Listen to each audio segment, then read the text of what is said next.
So hello my dear students, my viewers, कैसे हैं आप लोग। So once again welcome to your channel smart click teaching. So इस video में मैं आपको डोमेस्टिक प्रोडक्ट और डोमेस्टिक इनकम के बारे में बताने वाला हूं। ओके, तो किस तरीके से domestic product and domestic income के क्या क्या फीचर्स होते हैं और ये कैसे एक दूसरे के पूरक होते हैं और थोड़ा इसमें हम कैसे इसको डिफरेंशिएट कर सकते हैं, यह मैं आपको बताने वाला हूँ। तो let's start, don't waste the times. आइए, सो देखिए, so just see on display board. So today we are started the concept domestic income and domestic product are identical concepts. तो जो डोमेस्टिक इनकम है और डोमेस्टिक प्रोडक्ट हैं वो identical concept है। तो किस तरीके से आइडेंटिकल कॉन्सेप्ट है, तो पहले हम डोमेस्टिक इनकम के बारे में हम पहले जान लें।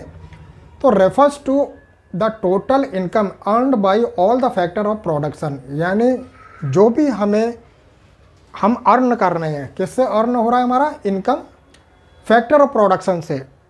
किससे?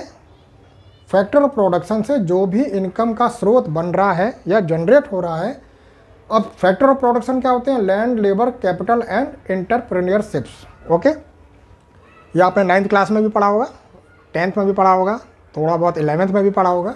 Okay, so with in a country's domestic boundaries, यानी जो डोमेस्टिक बाउंड्रीज के अंदर जो प्रोडक्शन प्रोसेस हो रहा है लैंड, लेबर, कैपिटल और एंटरप्रेन्योर के साथ, उससे जो इनकम जनरेट हो रही है उसको हम डोमेस्टिक इनकम बोलते हैं। Okay, for example it is measured as the sum of wages, rent, interest and profit earn from economic activities.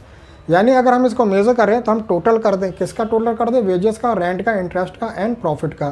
तो इससे जो हमें इनकम हो रही है या सोर्स ऑफ इनकम हो रहा है, ये इकोनॉमिक एक्टिविटीज़, ये सब क्या है? डोमेस्टिक इनकम का पार्ट है। जो नए बच्चे हैं जिन्होंने मेरी लास्ट वीडियोस नहीं देखी है, इन टॉपिक्स के बारे में आप जा कर के ज़रूर एक बार चेक कर लीजिए, तो आपको ये सारी डिटेल्स मालूम पड़ जाएगी। इसके बारे में डीप नॉलेज आपको मिल जाएगा, राइट। इस कॉन्सेप्ट के बारे में, इस टर्म्स के बारे में मैंने ऑलरेडी वीडियो में बना चुका हूँ, एक बार ज़रूर चेक कर लीजिए। तो देखिए आगे क्या है। Domestic income is often express as net domestic income, NDI, यानी net domestic income which is drive from GDP by adjusting for depreciation and net indirect taxes. अगर हम GDP यानी ग्रॉस में से क्या चीज़ माइनस कर दें? डेप्रिसिएशन और नेट इनडायरेक्ट टैक्सेस अगर हम हटा दें, ओके, तो हमारे पास नेट डोमेस्टिक इनकम आ जाएगी। ओके, फॉर्मूला क्या है? तो आप देख सकते हैं, NDI is equal to GDP minus depreciation minus net indirect taxes, NIT। तो हमें इन दोनों को क्या करना है? माइनस करना है GDP में से, यानी ग्रॉस वैल्यू जो भी आई है किसकी? प्रोडक्शन और प्रोसेस से, जो हमारा जो प्रोडक्शन यानी गुड्स और सर्विसेज का जो रूप है, ओके, जिससे हमें इनकम मिल रही है, उसके टोटल जो वैल्यू हम करेंगे मार्केट प्राइस से, उसमें से अगर हम डेप्रिसिएशन और नेट इनडायरेक्ट टैक्सेस को घटा दें तो हमें NDI यानी क्या मिल जाएगी? नेट डोमेस्टिक इनकम हमें प्राप्त हो जाएगी। ओके, अब डोमेस्टिक प्रोडक्ट की अगर हम बात करते हैं, देखिए, तो अभी हमें इनकम की बात करिए, अब हम बात कर रहे हैं किसकी? डोमेस्टिक प्रोडक्ट की। तो refers to the total market value of all final goods and services produced within a country's domestic boundaries in a specific period. तो अभी हमने बात करी डोमेस्टिक इनकम की, अब हम बात कर रहे हैं डोमेस्टिक प्रोडक्ट की। तो डोमेस्टिक प्रोडक्ट यानी प्रोडक्शन, और प्रोडक्शन कहाँ होना चाहिए? उसकी पहली टर्म्स एंड कंडीशन क्या है? डोमेस्टिक बाउंड्रीज, यानी जो होनी चाहिए बाउंड्रीज, वो कौन सी बाउंड्रीज होनी चाहिए? टेरिटरी, उस देश की टेरिटरी में ही वो प्रोडक्शन होना चाहिए, तब वो डोमेस्टिक प्रोडक्ट कहलाएगा। ओके, और वो भी कब? जब स्पेसिफिक टाइम पीरियड हो, यानी जो भी उस देश का या उस कंट्री का क्या है? फाइनेंशियल ईयर है। It is measured GDP, gross domestic product. Market value में हमें क्या निकालना होता है? GDP फैक्टर कॉस्ट के आधार पर। तो GDP includes consumption, investment, government spending and net export, okay, minus import. तो जीडीपी में क्या क्या इंक्लूड होता है? कंजप्शन इंक्लूड होता है, इन्वेस्टमेंट इंक्लूड होता है, आपका गवर्नमेंट स्पेंडिंग यानी जो भी गवर्नमेंट के जो खर्चे हैं वो, एंड नेट एक्सपोर्ट यानी जो एक्सपोर्ट इंपोर्ट का जो डिफरेंस आता है उसको, हम उन सबको क्या करते हैं? इंक्लूड करते हैं जीडीपी को कैलकुलेट करते समय, ओके। डोमेस्टिक प्रोडक्ट की फीचर से अब हम उसको थोड़ा सा समझने की कोशिश करेंगे कि दोनों कैसे अलग अलग हैं। सबसे पहली चीज़ अगर हम बात करें डेप्रिसिएशन, यानी दो इसके पॉइंट हैं। पहला पॉइंट आपका डेप्रिसिएशन है, दूसरा इनडायरेक्ट टैक्सेस है। ये दो मेन पॉइंट हैं जो प्रोडक्ट और इनकम यानी डोमेस्टिक प्रोडक्ट और डोमेस्टिक इनकम को थोड़ा सा डिफरेंशिएट करते हैं। हालांकि दोनों ही एक दूसरे के पूरक हैं, लेकिन फिर भी थोड़ा सा डिफरेंशिएट है इसमें। क्या है? तो डेप्रिसिएशन की अगर हम बात करें, डोमेस्टिक प्रोडक्ट की अगर हम जब बात करते हैं तो डेप्रिसिएशन में क्या है? Typically calculated at A gross value before deducting depreciation, okay. यानी जब हम डोमेस्टिक प्रोडक्ट को कैलकुलेट कर रहे हैं, किसको कर रहे हैं? डोमेस्टिक प्रोडक्ट को, तो इसमें जो ग्रॉस वैल्यू है तो इसको क्या करते हैं हम? ऑलरेडी इसमें क्या है? इंक्लूड है, यानी डेप्रिसिएशन का जो भी पार्ट है वो ऑलरेडी जीडीपी में इंक्लूड रहता ही रहता है, ओके। क्योंकि वो नेट नहीं है, वो ग्रॉस है, तो ग्रॉस में डेप्रिसिएशन को ऑलरेडी इंक्लूड कर दिया जाता है। पहली चीज़, पहला point. Indirect taxes and domestic income reflects. अब हम बात कर रहे हैं डोमेस्टिक इनकम की, तो इसके जस्ट अपोजिट क्या है? अगर हम डोमेस्टिक इनकम की बात कर रहे हैं तो नेट वैल्यू यानी जो उसकी नेट वैल्यू है वो रिफ्लेक्ट है किससे? After deducting depreciation. यानी जब डेप्रिसिएशन को हम क्या करेंगे? डिडक्ट कर देंगे, हटा देंगे, तो उसका प्रभाव किस पर पड़ेगा? जाहिर सी बात है इनकम पर पड़ेगा। तो डोमेस्टिक इनकम प्रभावित करती है नेट वैल्यू को। और नेट वैल्यू क्या है? नेट वैल्यू वो वैल्यू है जो डेप्रिसिएशन की जो हमारे एक्सपेंसेस है उसको अगर हम जोड़ते हैं डेप्रिसिएशन में तो ग्रॉस बन जाता है, लेकिन जब उसको हटाते हैं तो नेट बन जाता है।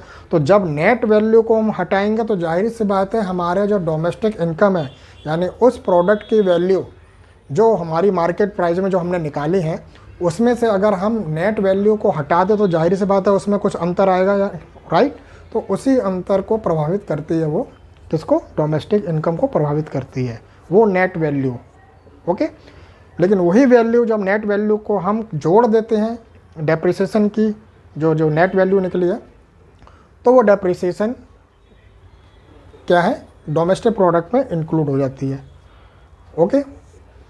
दूसरा point, indirect taxes and subsidies की बात करें तो domestic product is often expressed eight market price. तो जब हम जीडीपी की बात कर रहे हैं तो हम मार्केट प्राइस की बात करेंगे, लेकिन जब हम डोमेस्टिक इनकम की बात कर रहे हैं, समझिएगा ये बात हो रही है डोमेस्टिक प्रोडक्ट के यानी फैक्टर ऑफ प्रोडक्शन, और ये बात हो रही है वो फैक्टर ऑफ प्रोडक्शन की जो वैल्यू है इनकम के रूप में। तो जब हम बात कर रहे हैं जब जीडीपी, तो जाहिर सी बात है जीडीपी को चेंज करने में या कन्वर्ट करने में, इनकम बनाने में हम उसकी मार्केट वैल्यू को यूज़ करेंगे, राइट। तो एक्सप्रेस किस पर किया जाता है? मार्केट वैल्यू पर इसको एक्सप्रेस किया जा सकता है। Which include indirect taxes and exclude subsidies. और इसमें इनडायरेक्ट टैक्सेस को इंक्लूड किया जाता है, ये मेन पॉइंट है, ध्यान रखिएगा। एंड एक्सक्लूड यानी हटा दिया जाता है सब्सिडीज़, यानी सब्सिडीज जो गवर्नमेंट की जो सब्सिडीज होती है उसको हम हटा देते हैं, लेकिन इनडायरेक्ट टैक्सेस को हम इंक्लूड करते हैं डोमेस्टिक प्रोडक्ट के समय, ओके। अब डोमेस्टिक प्रोडक्ट को हम मार्केट वैल्यू में जब निकाल रहे हैं, राइट, तो वो क्या बन गया? डोमेस्टिक इनकम बन जाता है। तो domestic income expressed eight factor cost. तो जो डोमेस्टिक इनकम है वो फैक्टर कॉस्ट पर हम एक्सप्रेस करते हैं, okay. Excluding the impact of indirect taxes and subsidies. तो इसमें एक्सक्लूड क्या किया जाता है? जो भी इनडायरेक्ट टैक्सेस हैं और सब्सिडीज़ है जो उसको प्रभावित कर रही हैं सब्सिडीज़ के रूप में या इनडायरेक्ट टैक्सेस के रूप में, उसको हम हटा देंगे, एक्सक्लूड कर देंगे डोमेस्टिक इनकम को एक्सप्रेस करते समय। किस प्राइस पर? Factor cost per, okay. और ये किस पर है? ये मार्केट प्राइस पर है, ओके। तो ये दोनों जो मेन पॉइंट है डेप्रिसिएशन और इनडायरेक्ट टैक्सेस एंड सब्सिडीज़, ये दोनों पॉइंट इसको थोड़ा सा क्या करते हैं? अलग करते हैं डोमेस्टिक इनकम को और डोमेस्टिक प्रोडक्ट को। मेजर्स फोकस डोमेस्टिक प्रोडक्ट यानी आउटपुट की बात कर रहा है और डोमेस्टिक इनकम अर्निंग की बात कर रही है। इसका तीसरा पॉइंट आप देख लीजिएगा।